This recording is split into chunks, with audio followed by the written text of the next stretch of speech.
mi saludo a todos ustedes, a Omar, a Rodrigo, a Sandra y a todas las personas que lo siguen en las redes a esta hora.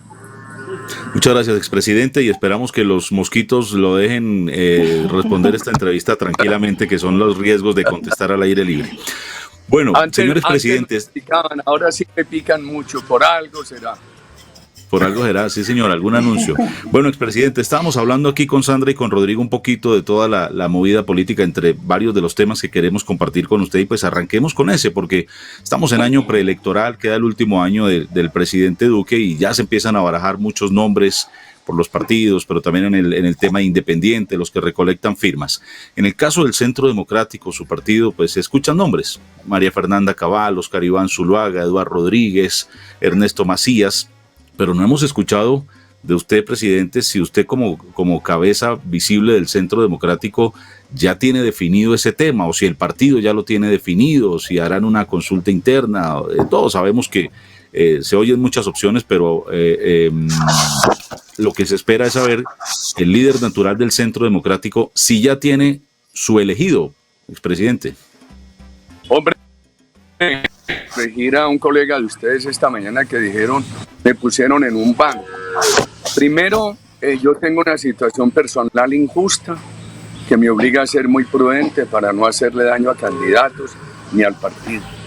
Segundo, le he pedido al partido que nosotros necesitamos lo que yo he llamado un equipaje del gobierno.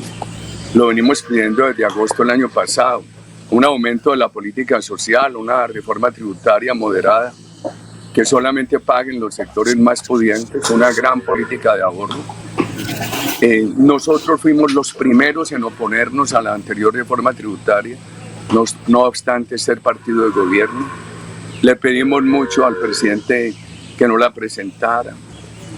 Insistimos en un retiro temprano. Nos preocupó mucho todo lo que ha pasado. La pobreza es otro tema que hay que tratar aquí. Nosotros necesitamos una gran acción contra la pobreza porque, a ver, ¿qué les digo yo de la pobreza? Es bueno decirlo al oído de los jóvenes y de la comunidad internacional. Entre el año 2001 y el año 2013, la pobreza en Colombia bajó del 51 al 27%. Pero todas las reformas, el gobierno que empezó en 2010 congelaron la reducción de la pobreza. El presidente Duque la encontró en el 27, hicieron un ajuste de la fórmula de medición. Dijo el DANE que estaba en el 34, con la pandemia se ha subido al 42,5. Eso es dramático. Por eso nosotros hemos dicho que lo que ha hecho el gobierno frente a la pandemia es bueno, pero que tiene que hacer mucho más. Para nosotros es fundamental avanzar en esa política social, con esta reforma tributaria que ayudamos a gestar mucho, que el presidente la anunció desde el 30 de abril. Me da tristeza que se haya perdido tanto tiempo, porque sobre esta reforma tributaria que se está anunciando ahora hay un consenso desde hace varios meses y la política social no da tiempo. Lo que tenemos es un enorme riesgo para la democracia. Entonces le he pedido al partido que nosotros, cualquier precandidato que quiera agitar sus tesis, pues lo hace. Es un partido democrático, es un país libre, pero que nosotros no entremos oficialmente en campaña ni de presidencia ni de Congreso, sino hasta tener aprobada la reforma tributaria y la reforma de ampliación de políticas sociales, porque con pobreza el 42,5, ¿qué le vamos a decir al país, queridos amigos? Pero además una gran política de ahorro que está prometida por el partido, por el gobierno, y que hay que cumplirla. Esos son como los dos prerequisitos. Presidente Uribe, como usted lo dijo hace un momento, usted fue uno de los políticos, de los líderes que le pidió, le dijo muchas veces, le rogó al gobierno nacional, al presidente, que no presentaran esa reforma tributaria que después tuvo que ser retirada. ¿Usted está conforme ahorita, está de acuerdo con el texto que se presentó el martes pasado en Casa de Nariño y que se va a radicar ahorita el 20 de julio? Y como cuáles son esos puntos que a consideración suya, esas tareas que van a seguir, que van a estar en beneficio de los colombianos. Sandra, nosotros ayudamos a crear este consenso y yo diría lo siguiente: la economía colombiana, por el gasto público, el exceso de impuestos, la expansión burocrática, la mermelada, se estancó mucho. Después de tener crecimientos casi del 7, del 5, se estancó mucho desde el 2013. El presidente Duque la encontró paralizada. Los impuestos que él bajó en el año 2018 y 2019 ayudaron muchísimo a recuperar la economía. Venía muy bien hasta marzo del año 20, que entró la pandemia. Vino la pandemia, todo se afectó. La respuesta del gobierno ha sido buena, pero insuficiente. Pilar, deme otro cafecito, que esta es una entrevista muy seria. Y ustedes toman cafecito por allá en el campo, muchachos. Todo el tiempo, campo, ciudad, donde estemos, bueno, tierra caliente. Yo no voy a publicarlo porque uno no es médico. Un estudio de un instituto internacional del que el café ayuda a algo frente a algunas enfermedades como el COVID. Bueno, bendito sea mi Dios. Entonces, la reforma tributaria del 18 repetida en el 19 bajó los impuestos. Trajo una serie de incentivos muy importantes. La economía colombiana se desempeñó muy bien en el 19 hasta marzo del 20. Desde agosto del año pasado le dijimos al presidente, ustedes lo que están haciendo frente a la pandemia es bueno, insuficiente. Amplíen una pequeña reforma tributaria que paguen los más pudientes. Bueno, vino lo que vino, ustedes ya se refirieron. Me preocupa porque aprecio mucho a Alberto Carrasquilla. Nosotros le dijimos de muy buena fe al presidente que no la presente. Lo nuevo, que ayudamos a construir consenso. Sí, es una reforma de más o menos 15, 16 billones. Yo diría que tiene 3 elementos. Unas rentas que pagan los sectores más pudientes, más políticas anti-evasión, un ajuste de la regla fiscal y toda la política social. En cuanto a las rentas, hablemos del impuesto de renta empresarial. Primero, digámosle a las personas que lo siguen que no se aumentan impuestos a las personas naturales, ni se modifique el IVA. Eso que quede muy, muy claro. ¿Qué pasa con la renta empresarial? Queda en el 35%. Cuando oía al doctor Cavada, uno tiene que conocer la película, no solamente la fotografía. Tienen que considerar lo siguiente, queridos amigos. ¿En cuánto estaba la renta cuando llegó el presidente Duque? Estaba en el 42, que es la suma del 37 más 5 puntos del CRE. Recuerdan ustedes el CRE que se pagaba para la seguridad social. El presidente Duque bajó esa renta empresarial al 30 gradualmente, está en el 31, ahora queda en el 35. Segundo, hay el 35 muy inferior a lo que el presidente encontró. Eso hay que tenerlo en cuenta. Porque esta reforma tiene la virtud de que aumenta razonablemente los impuestos, pero no afecta la competitividad del país en materia de inversión. Segundo, la sobretasa al sector financiero hasta el año 2025. Está bien. Yo defiendo que el país tenga un sistema financiero sólido. ¿Qué tal que no, amigos? Pero está bien que contribuya. Está bien que contribuya y uno pide que el sector financiero lo entienda. Y tercero, un incentivo muy importante. Mire, una empresa de mucho volumen, de poca utilidad, le va muy mal con el impuesto que se llama de industria y comercio. Porque es un impuesto, si usted vende 100 pesos en Bogotá, sin considerar los gastos suyos, le tiene que pagar a Bogotá, industria y comercio, no por su utilidad, sino por los 100 pesos. O sea que es un impuesto que afecta mucho a empresas de volumen, de empleo y de poca rentabilidad. ¿Qué se hizo en el 2019? Se dijo, hombre, lo que usted pague en una ciudad por industria y comercio lo puede restar del impuesto nacional. ¿En qué queda ahora? Reste, pero apenas la mitad. Si usted le pagó a Bogotá 100 pesos, no reste los 100, sino reste 50. Eso le sigue ayudando a las empresas y le ayuda al gobierno. Esas son 3 rentas fundamentales. Quiero Yo que he hablado tanto de estas rentas todo este tiempo y de la necesidad, quiero decirle al sector empresarial lo siguiente: se preservan incentivos de inversión. Primero, ya vemos que la tarifa corporativa de empresas es inferior a la que había. Segundo, se acaba el impuesto al patrimonio. Ya se había acabado para las personas jurídicas, para las empresas, y se está acabando este año para las personas naturales. Eso que se había definido desde el 19 no se toca. Tercero, otro incentivo muy importante: se devuelve el IVA a los bienes de capital. Si ustedes compran un equipo para su estudio y tienen que pagar IVA, al año siguiente les devuelven ese IVA. Cuarto, todo lo que son los estímulos del gobierno al sector de la cultura, audiovisuales, etcétera. Esos estímulos, queridos amigos, se mantienen. Lo que se hizo en la reforma tributaria del 19, que fue bajar la cotización de salud de los pensionados de menores ingresos, eso se mantiene. O sea que desde el punto de vista tributario, yo diría, esto lo pagan fundamentalmente sectores pudientes. Segundo, se preservan unos incentivos muy importantes para la inversión de Colombia. Yo creo que los sectores sociales y los sectores empresariales pueden estar tranquilos. Lo que queremos es que esto se apruebe con la mayor celeridad.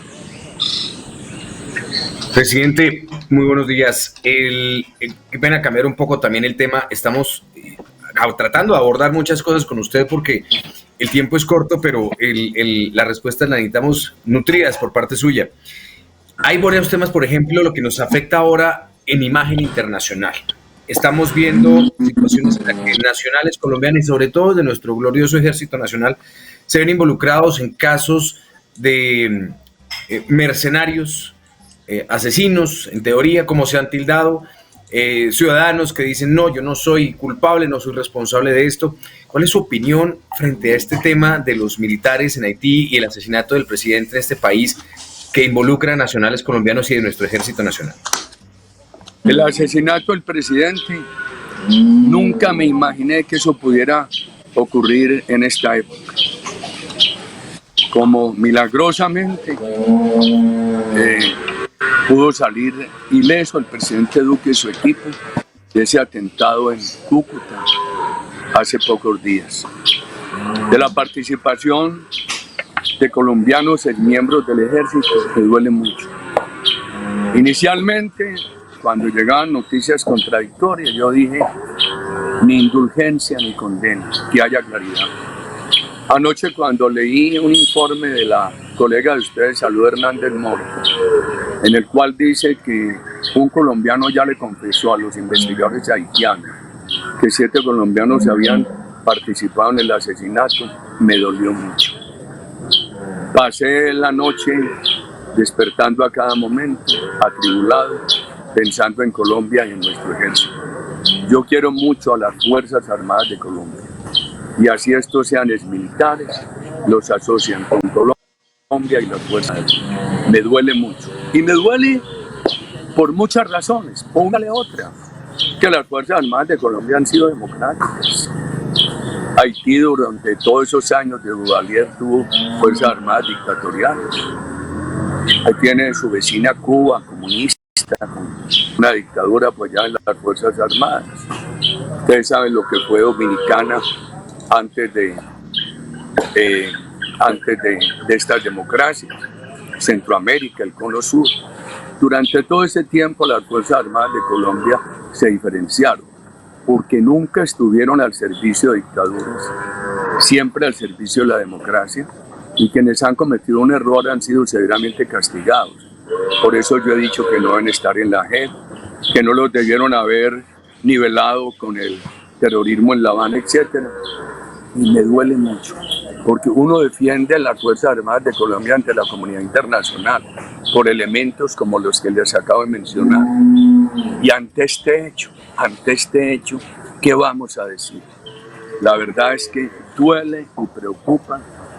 Yo dije, bueno, lo primero que me van a preguntar estos comunicadores, pensando en ustedes, Sandra, Omar y Rodrigo, es ¿Qué voy a decir yo cómo he defendido a las Fuerzas Armadas de Colombia? Tengo dolor y veo muchas dificultades para una tarea que yo hago constantemente, que es la defensa de nuestras Fuerzas Armadas ante la comunidad nacional e internacional. Expresidente, volvemos al tema de la política porque finalmente todo tiene que ver con la política. Ya usted nos ha dicho que no da un nombre y que le ha pedido a su partido no adelantar ningún tipo de proceso hasta no se radique la reforma tributaria. Pero le quiero preguntar por algo que sí es realidad y es el desempeño, la gestión del presidente Iván Duque cuando queda su último año de gobierno, porque pues si bien es cierto que el presidente ha tenido que enfrentar temas como la pandemia, el paro nacional, hay muchos factores que marcan este gobierno de Iván Duque Márquez. Su imagen desfavorable en las encuestas, los problemas internos que se han tenido, la reforma tributaria que generó el extenso paro que casi 80 días después no tiene solución, el manejo de la pandemia, el tema de las relaciones internacionales, todos esos temas complicados, pero en lo que respecta a la gestión, a su desempeño como presidente, ¿cuál es el balance que usted hace, expresidente Uribe, y si eso tiene algo que ver con que usted no quiera todavía dar nombres de cara a las siguientes elecciones, pensando en que quien sea el elegido pueda mantener al Centro Democrático en el poder, o si esto que ha pasado en este gobierno va a tener un costo político para usted y para el Centro Democrático? No hay duda que hay un costo, además de mi situación personal. Yo diría lo siguiente: primero, yo aprecio al presidente. Segundo, a mí me preocupa es la democracia, no el poder, queridos amigos. Viendo esto de Cuba, lo que uno ve diariamente en Venezuela, hablando con los argentinos, el riesgo de la constituyente de Chile, mi preocupación es la democracia. Tercero, el gobierno ha hecho cosas buenas, pero por los problemas que ha dejado crecer, el pueblo colombiano tiene los oídos tapados y no las quiere escuchar. Hay un gran avance en infraestructura. La política ambiental y de generación de energías alternativas es muy buena. Colombia a mediados del año entrante quedará con un 14% de su energía generada de fuentes eólicas, fuentes solares. Yo creo que hay temas muy importantes como el aumento del presupuesto educativo. Yo diría que dos temas anticorrupción, que son la ley de riego único y Colombia compra eficiente. Podría uno hablar de otras cosas, pero con los problemas que hay el pueblo colombiano no oye eso. Tenemos un 42,5% de pobreza, se pudo evitar. Hay que agilizar estas políticas. Desde un principio se habló, se prometió un Estado austero. El presidente es transparente, sus ministros, pero se ha requerido una gran reforma administrativa. Este gobierno no se puede olvidar también la mala herencia que recibió. Es que miremos la evolución del narcotráfico. Ojalá más adelante me preguntaran sobre eso, y además de que le dejaron 209,000 hectáreas, lo dejaron manicruzado. Un proceso de paz que lo que ha hecho es generar más violencia. No hay duda que hay una herencia muy grave, pero hay unas cosas buenas del gobierno y los faltantes, como más política social, como austeridad, como mayor decisión a ver qué se va a hacer frente al narcotráfico, la violencia, como actuar a tiempo. Mire, yo distingo entre la protesta y la violencia. La protesta, respétenla, pero frente a la violencia hay que tener autoridad a tiempo. Militarización preventiva, porque eso disuade a los violentos y no ocurre lo de ahora. Una fuerza pública tan débil como la han debilitado desde el gobierno anterior. Entonces los violentos aprovechan, se avalanchan contra la fuerza pública y todo termina como lo hemos visto en videos en las calles de Colombia. Enfrentamientos cuerpo a cuerpo, contusos, heridos, violación de derechos humanos. Con una fuerza pública fuerte, bien dotada, oportuna presencia, se disuade la violencia y se garantizan mejor los derechos democráticos como el derecho a la protesta. Entonces, esos temas afectan al gobierno, por supuesto al partido, que es el partido del gobierno. Y nosotros necesitamos que el gobierno apure, de ahí mi afán de que hubiéramos perdido del 30 de abril a la fecha esta reforma y ahora tenía consenso hace mucho rato, se pudo haber sacado, pero a ojo sacado no hay Santa Lucía que valga. Ahora lo que hay es que apresurar, a ver si de aquí a diciembre el país siente más política social, y aprobarla también da una señal de tranquilidad, de estabilidad a los empresarios. Ojalá el gobierno pueda mejorar estos aspectos y mejore la percepción que los colombianos tienen del gobierno. Y a mí me da tristeza que se afecte tanto este partido, como también lo ha afectado el injusto deterioro de mi reputación. Presidente Uribe, hablando del tema del paro, del que Omar ya le lleva la cuenta casi 80 días de paro, ¿usted cómo vio el manejo que se le dio por parte del gobierno nacional a todo este tema del paro, a todo el vandalismo, bueno, todos los hechos que se presentaron en el marco del paro? ¿Y qué opinión le merece el resultado, el informe que dio la Comisión Interamericana de Derechos Humanos hace algunos días? Sandra, a ver, tema bien complejo. Voy a tratar de simplificar. Primero, creo que el gobierno pudo evitar la rabia social. Segundo, pudo evitar la violencia. ¿Cómo pudo evitar la rabia social? Si desde agosto del año pasado hubiera ampliado las políticas sociales, se lo dijimos con todo el respeto y el aprecio al presidente. Inicialmente dijeron que no, yo estaba preso y con COVID pidiendo eso y contestaban públicamente que no. Hubiéramos evitado con más política social, con adición de políticas sociales, el crecimiento de la pobreza que ha ayudado a la rabia social. También se pudo evitar la rabia social si el gobierno hubiera sido más visionario, si hubiera tenido unos oíditos. ¿Por qué no lo oyen a uno? Si uno es un viejo que quiere al gobierno.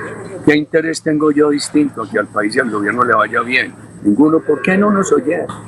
Se hubiera podido evitar la rabia que generó esa reforma tributaria. Tercero, la violencia. Así como la protesta, digo yo, que fue generada por estos factores, la violencia viene de atrás, financiada por ese narcotráfico. Este paro del narcotráfico. Es que este país en 2013, ya hacía 3 años había terminado el gobierno que yo presidí, tuvo un por lo bajo, 42.000, 46.000 hectáreas de coca. Y vamos en el camino de acabarlo, por Dios. Y el gobierno de la época se aburrió con el éxito. ¿Qué pasó? Dijeron en La Habana, para la FARC, la coca es delito político, sin cárcel, sin extradición, con elegibilidad política, sin fumigación y la erradicación apenas consensuada con las comunidades. Se subió a 209.000 hectáreas. Y mire lo que hay. Naciones Unidas dice que hay 143.000, Estados Unidos 257.000. El gobierno ha hecho un gran esfuerzo en la erradicación manual, pero se necesitan otras cosas. Si no van a fumigar, que tengan una nueva tecnología para detectar laboratorios. Entonces, esa violencia viene de atrás, financiada por el narcotráfico. Se la anunciaron al presidente Duque desde el año desde que se posesionó, le dijeron, no lo vamos a dejar gobernar, vamos a estar en las calles. Y esa violencia yo creo que se habría podido evitar si se le contrarresta a tiempo. Yo no habría dejado bloquear la carretera Cali-Popayán, que la bloquearon desde el principio del gobierno. En los años en que yo fui presidente había protesta, pero no había bloqueos.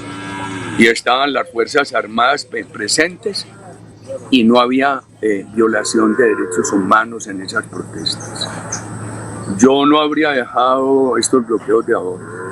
El gobierno se demoró 4 o 5 semanas para militarizar.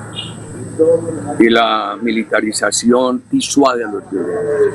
Cuando uno habla de militarizar a tiempo es No que salga el ejército o la policía a disparar, no. Su sola presencia, con buena dotación, firme y oportuna, disuade a los violentos. Entonces yo creo que los problemas han sido muy graves, pero este problema de violencia y de rabia social se podría haber evitado. Claro que iban a salir los violentos. Eso es un designio contra Colombia, contra nuestra democracia, contra el gobierno del presidente Duque. Hace parte de un formato internacional, pero los pudieron contrarrestar eficazmente y a tiempo, queridos amigos. Ojalá Presidente, el gobierno, me preocupa el 20 de julio. Presidente, allá va mi pregunta. El tema de poder darle una beligerancia y un nombre y un reconocimiento político a estos personajes que están encabezando las marchas, pero de la forma violenta. No nos referimos a los marchantes, a los que buscan una igualdad social, a los que han presentado propuestas, a los que se han sentado en la mesa y han puesto la cara. No, me refiero a esos encapuchados, a los violentos, a los destructores de comercio, de los pequeños comerciantes, de los que victimizan a las personas en la calle y a los bienes públicos. El 20 de julio se ha anunciado una movilización nacional por parte de estos sujetos de la primera línea. Y esta primera línea encabezada por jóvenes que están liderando un movimiento social y que quieren un reconocimiento además político. Presidente, ¿usted considera que estos muchachos beligerantes de la primera línea son los encabezados para liderar estas marchas? ¿Son ellos los líderes realmente de los jóvenes y de la población que está pidiendo una igualdad social? O sea, ¿cuál es su opinión de estos muchachos de primera línea? En mi concepto han sido, y lo he dicho públicamente, han sido vándalos, pero aquí hay algunos que se llaman también jóvenes sociales y que pueden estar detrás de ellos también, pero aquí está primando más el vandalismo y ese desafortunadamente hecho violento. ¿Cuál es su opinión frente a estos muchachos? En la juventud, como en todo, hay de todo. Esta mañana en el New Herald, en español, versión española, leí un artículo de una señora Caterina, donde dice que hemos vivido en permanente insurgencia, legitimando violentos. Me impresionó mucho, ahí lo publiqué en las redes. Este gobierno aumentó el presupuesto educativo en un 30%. Viene toda lo que es la gratuidad de la matrícula universitaria, estratos 1, 2 y 3. Espero que sancionen en estos días nuestra ley de reducción de la jornada de trabajo, que es otra señal social. Esta mañana decía yo, rectores universitarios, por favor, súmenle a la gratuidad ampliación de cobertura digital, híbrida, virtual. Vamos a presentar el lunes en el partido un proyecto para estimular el emprendimiento de los jóvenes, bien importante. Todo eso hay que hacerlo, oír a los jóvenes, por supuesto, pero no legitimar a lo que se llama la primera línea. Se le hace un profundo daño a la democracia en un país que siga legitimando violentos. La legitimación de los violentos lo único que ha hecho es crear mal ejemplo. Yo como ciudadano le imploro al gobierno y a las Fuerzas Armadas que impidan el vandalismo, que no permitan nuevos bloqueos ni nuevo vandalismo. Y por eso también habría querido que el gobierno no hubiera perdido estos meses, que hubiera sacado esa reforma tributaria y social a tiempo, porque mire, se instala el Congreso el 20 de julio. Es comisión. Nombrarlos, esperar la ponencia de primera instancia, de primer debate en las comisiones conjuntas. Ojalá no haya contratiempos, porque hay un consenso que hemos construir bastante bien fraguado. Ojalá, pero esto va a tomar tiempo, queridos amigos. Acelerar soluciones sociales, no legitimar violentos de primera línea, responderle a los jóvenes con políticas de educación, de emprendimiento y autoridad. Por favor, gobierno y Fuerzas Armadas, autoridad, que este país que respete todos los derechos democráticos como el derecho a la protesta, pero no más violencia, no más vandalismo. Expresidente, Su nombre ha estado en el radar político hace años, como quiera que fue presidente durante 2 periodos y como quiera que usted tiene muchísimos seguidores en el país, pero también muchos contradictores, porque su nombre genera odios, pero también amores. Justicia. Claro, correcto. Es de ida y vuelta el nombre de Álvaro Uribe Vélez en Colombia. En ese orden de ideas, señor expresidente, quienes están en su condición, como Ernesto Samper, César Gaviria, Andrés Pastrana y Juan Manuel Santos, asistieron a la Comisión de la Verdad que preside el padre de Ru. Usted no lo ha hecho y entiendo que no ha querido hacerlo, pero ¿no cree usted, expresidente, que es una muy buena oportunidad para contarle al país a través de la Comisión de la Verdad sobre temas tan importantes y tan sensibles como por ejemplo los falsos positivos, y que quienes lo quieren a usted y lo siguen y quienes son detractores suyos puedan escuchar de su voz y no de rumores, de ideas, de pensamientos ajenos, sino de usted como quiera que estuvo en el poder 8 años en Colombia sobre estos temas a través de un mecanismo como el de la Comisión de la Verdad? ¿Usted ha considerado en algún momento, expresidente, ir a la Comisión de la Verdad? A los jóvenes le dicen, este país está peor porque Uribe lo lleva manejando 20 años. Perdón. Yo fui gobernador de Antioquia un periodo, ese departamento mejoró. Comparen lo que yo hice en la gobernación con la alcaldía del doctor Petro, de Claudia López. Entonces me vienen comparando. Una gobernación muy reconocida por las antioqueños fue buena. Algo mejoró el país en los 2 periodos de gobierno. No quedó perfecto en seguridad, en inversión, en disminución de pobreza, etc. Elegimos un gobierno siguiente, hizo todo lo contrario. El presidente Duque ha hecho unas cosas del partido, en otras totalmente apartado de nuestras tesis. Yo lo respeto, le tengo todo el aprecio. Comisión de la Verdad hace parte de la institucionalidad que derrotó el plebiscito. Hombre, es que a la democracia colombiana le produjeron un golpe de Estado. Yo no fui mal estudiante de Derecho y tuve profesores muy buenos como Carlos Gaviria. Mi gran profesor, mi gran amigo, mi mayor contradictor. Yo no entiendo que un plebiscito que perdió el gobierno lo hubieran enmendado con una proposición en el Congreso. Ni siquiera una ley, ni siquiera un acto legislativo, queridos amigos. Yo no entiendo eso. No entiendo eso. Y mire, recuerdo que el doctor de la Calle y el gobierno decían que si perdían el plebiscito no habría acuerdo de La Habana, que quedaba derogado. La noche que no ganó el plebiscito, nosotros reiteramos lo que habíamos dicho. Queremos que haya acuerdo, pedimos un pacto nacional para reformar los textos. No se quiso. Yo tengo un deber con los colombianos que votaron ese no. Y una de las objeciones que yo tengo, y lo digo con cariño que le tengo a este gobierno, es se olvidó de reformar la JEP, que lo había prometido en campaña. Entonces, ¿por qué tengo que ir yo a la Comisión de la Verdad? Ahora, lo de los falsos positivos. Me refería a eso como presidente. Un libro que publiqué en 2012, hay un capítulo muy amplio. Todo se lo he dicho a los medios de comunicación, al padre de Ru, por teléfono y personalmente. Yo hablo con él. Él es amigo de mi familia y en mi familia se le estima. Pero el escenario de la Comisión de la Verdad, por lo que les acabo de decir, es un escenario que nace de un golpe de Estado contra la democracia y yo estuve en contra de eso. Ahora, lo que me quieran preguntar de falsos positivos, se lo repito, no he ocultado nada, todo se lo he dicho a la opinión pública. O sea que para dar mi versión, queridos amigos, que le he dado muchas veces, para pedir perdón por lo que pasó, a pesar de todos los esfuerzos que hice por la transparencia desde 2002, lo he hecho muchas veces siendo presidente en aquel libro de 2012, etc. Ahora que veía lo de Haití, volvía a sentir tremendo dolor y me sigo preguntando, porque hay falsos positivos y muchas falsas acusaciones. ¿Por qué hicieron eso? Necesito ir a la Comisión de la Verdad. Por ejemplo, ustedes son un medio muy importante.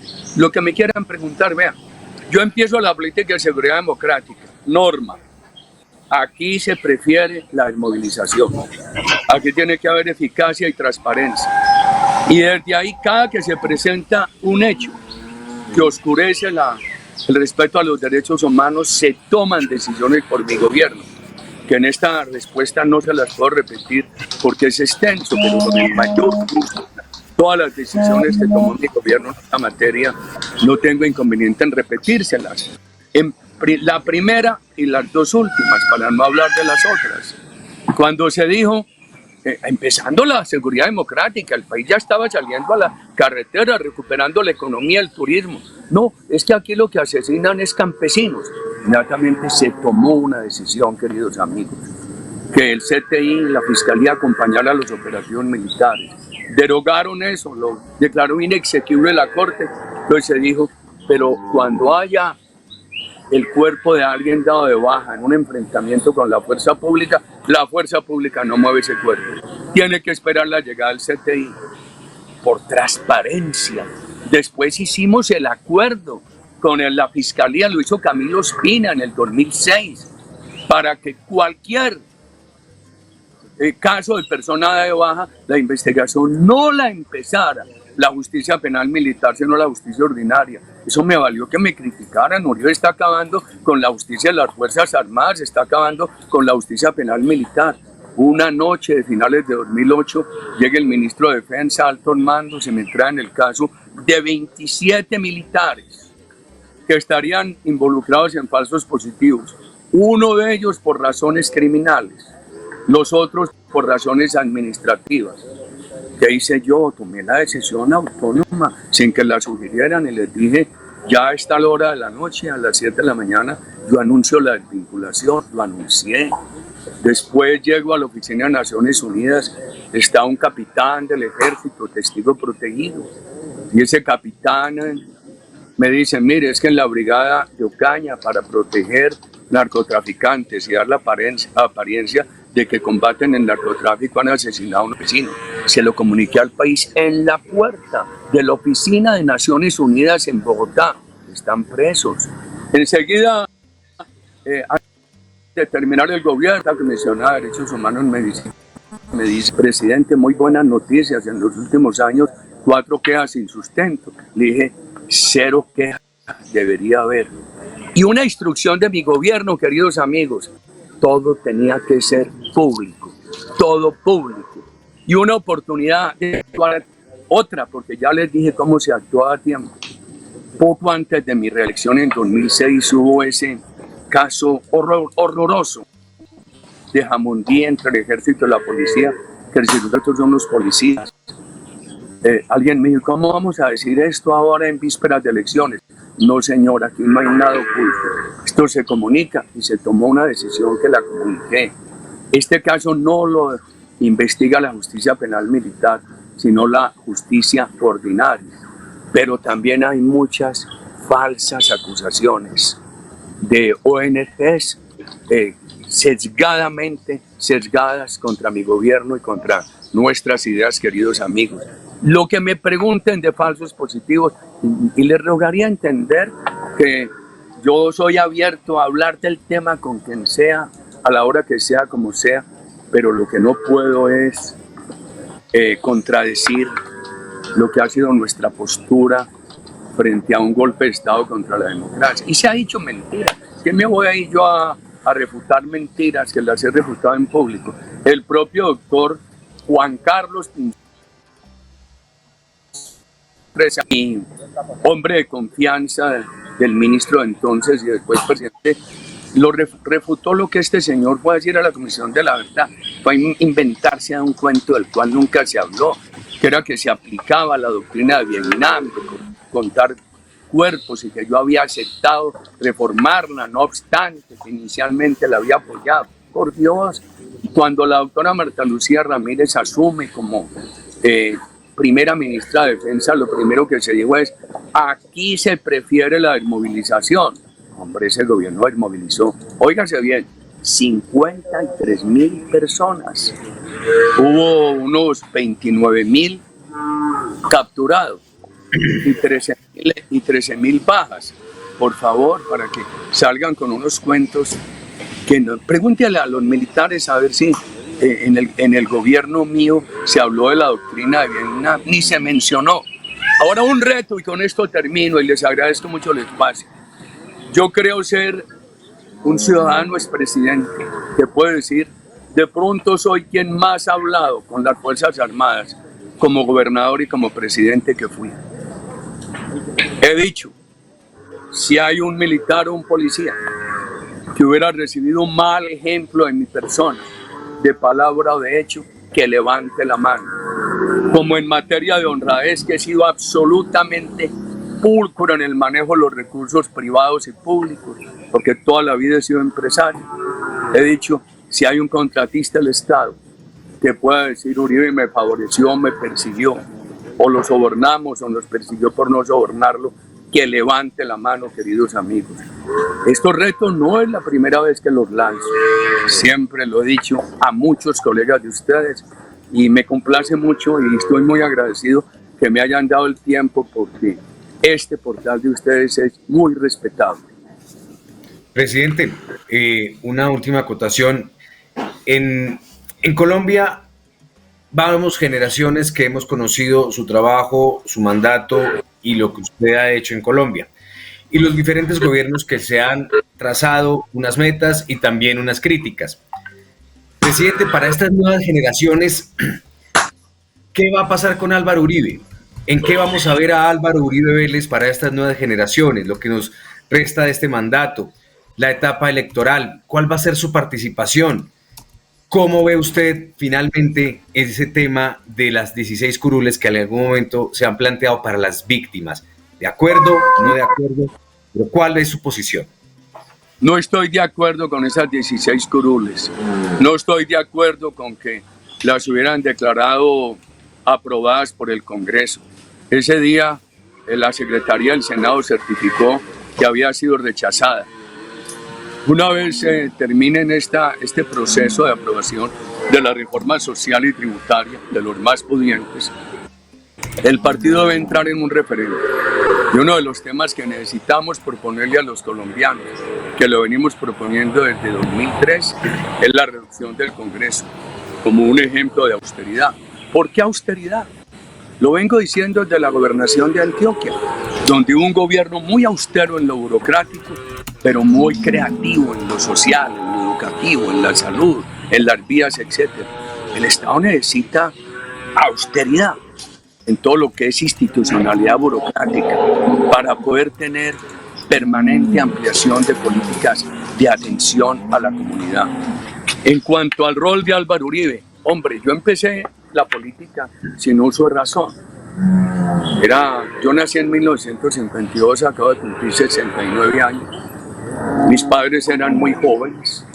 Mi madre había sido la mejor bachiller de la presentación, pero por casarse no fue a la universidad. Vivíamos en la zona rural antioqueña, con mi padre, con fincas y mis abuelos, con fincas de café, de panela, de ganado. Una violencia política tremenda, tremenda. Un día matan 10 liberales, al otro día 10 conservadores. Mis padres, especialmente mi madre, era una gran activista por el Frente Nacional, el proceso de paz de la época, y por los derechos políticos de la mujer. De las primeras elegidas en Colombia, presidente de un consejo municipal, siempre me llevaba de la mano. Después me toca en el campo y en la universidad toda esa violencia marxista-leninista. Después aparecen los paramilitares, crece el narcotráfico. Yo diría que la vida política mía es una vida sin premeditación y que va mucho más allá de haber llegado a la presidencia. Entonces ahora tengo que ser consciente de que tengo un proceso judicial muy injusto. Todos los días tengo que referirme a él, nunca lo oculto. Pido que se escuchen todas las llamadas que me interceptaron donde no hay una sola prueba contra mí, pero eso me obliga a procurar a nadie hacerle daño. A nadie hacerle daño. Por eso yo pido que no me pongan en bandos del partido, que yo lo que quiero es la protección del partido. Una cosa es saber ser prudente para no hacerle daño a personas y otra cosa es estar muy activo. seguiremos muy activos. Yo salí del Senado, pero seguí cumpliendo mis deberes con los electores desde afuera.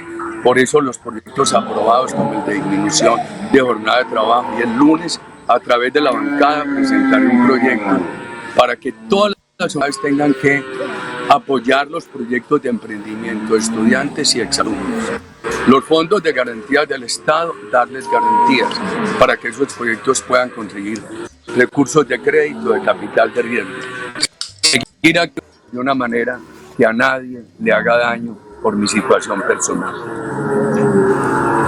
Presidente, la última pregunta y ya lo dejamos. Hablando del tema del Congreso, del tema legislativo, ¿cuáles son esos proyectos, esas iniciativas que para usted deben tener prioridad ahorita en este nuevo periodo legislativo que arranca el próximo martes?